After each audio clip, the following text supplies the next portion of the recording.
Hello students, today we'll continue with chapter 6 International Organizations from our class 12 political science textbook, Contemporary World Politics. Today we are going to talk about jurisdiction of the United Nations. In 2005, September 2005, the UN completed 60 years of existence and all the head of the states met to review the situation. We had spoken about the revision and the procedures in the last video. So here they thought of reviewing the situation now, and so it was decided that under the jurisdiction of the UN, they will have the following points. That is creation of a peace building commission, because UN should work towards keeping peace, maintaining peace. Acceptance of the responsibility of the international community in case of failure of national governments to protect their own citizens from atrocities. That also becomes the responsibility of the international community. That the failures through which these national governments go through, that also should be brought into the forefront. Establishment of a Human Rights Council. It has become operational since 19th June 2006. To achieve Millennium Development Goals, that development should be a complete thing and not only limited to some areas. Terrorism should be condemned in all forms. They are not going to accept terrorism at all. A democracy fund should be created. An agreement to wind up the Trusteeship Council. The Trusteeship Council was working in the past, but then it was agreed that it should be done away with and it was removed. This particular jurisdiction of the UN was also questioned, and there were a lot of criticism against this as well. That what is the responsibility of the international community towards dealing with atrocities? How will they deal with atrocities? अगर किसी country में atrocity हो रही है तो पूरी international community उसके बारे में कैसे क्या करेगी? Democracy fund क्या होता है? वो कैसे खर्च किया जाएगा और किस तरह से decide किया जाएगा कि कितना fund होना चाहिए? That also was a question that was being asked. It was also for the UN to achieve an ambitious set of goals such as those listed in the Millennium Development Goals. बहुत बड़ी बात थी वो development goals. क्या UN उसको पा पाएगी या नहीं पा पाएगी? That was also a question. So there were a lot of questions and there was a lot of criticism against these points also. And not everything was taken very positively by the members. Next, our topic is India and the UN reforms.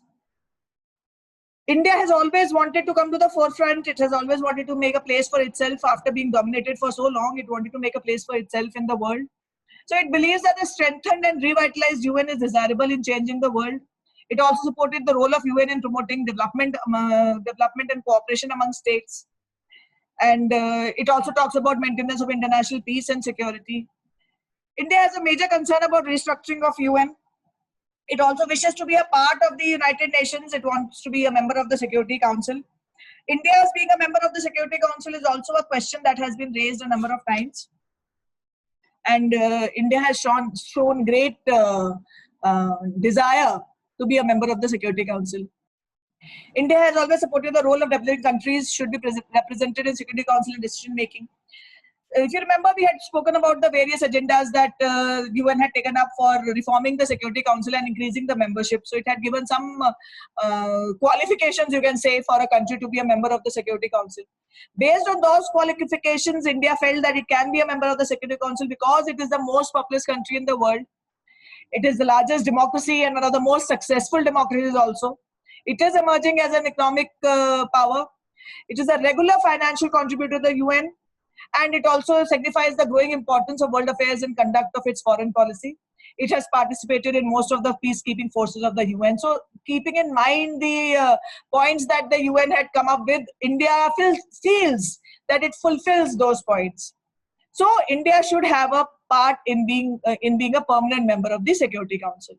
But some countries don't want that India should become a veto power like Pakistan, because India has nuclear weapon capabilities. Here in this part of the world, if India becomes a veto power, then countries like Pakistan, Afghanistan, Bangladesh, these countries will feel that they are being dominated by a big power. Because if it has veto power, then it has the right to say no to so many things. Then if India is included, some emerging powers like Brazil, Germany, Japan, etc. will also be accommodated. They will also say that hame bhi dalo. Africa and South America must be represented, for they do not have any representation in the present structure.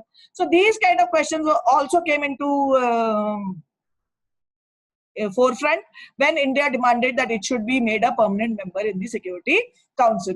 And these are the reasons, and even USA does not want, and even countries like Pakistan don't want, and because of which India has the chances of India becoming a permanent member are not very high. So this is just a map. It is there in your textbook also, showing the United Nations peacekeeping missions in all over the world. The UN in a unipolar world, that is also a question that has been risen. How successful is UN in this unipolar world? With the disintegration of USSR, US has become the only superpower in the world. Its military and economic power allows it to ignore the UN. There have been so many missions that the US has done without the permission of the UN. After all, US provides the highest, biggest military army to the UN when UN needs a peacekeeping force. The number of soldiers that US provides is much more than any other country. Secondly, US is the largest contributor to UN, financially also. Physically, it is located in the US territory, which gives Washington additional sources of influence. Many US people work in the UN bureaucracy, and that also gives it an upper hand.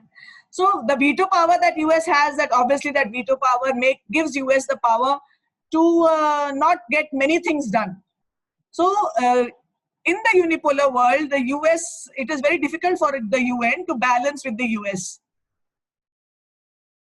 These are the Secretary Generals. You see, it started with Tryggve Lie. I'm sorry if I have pronounced it wrong.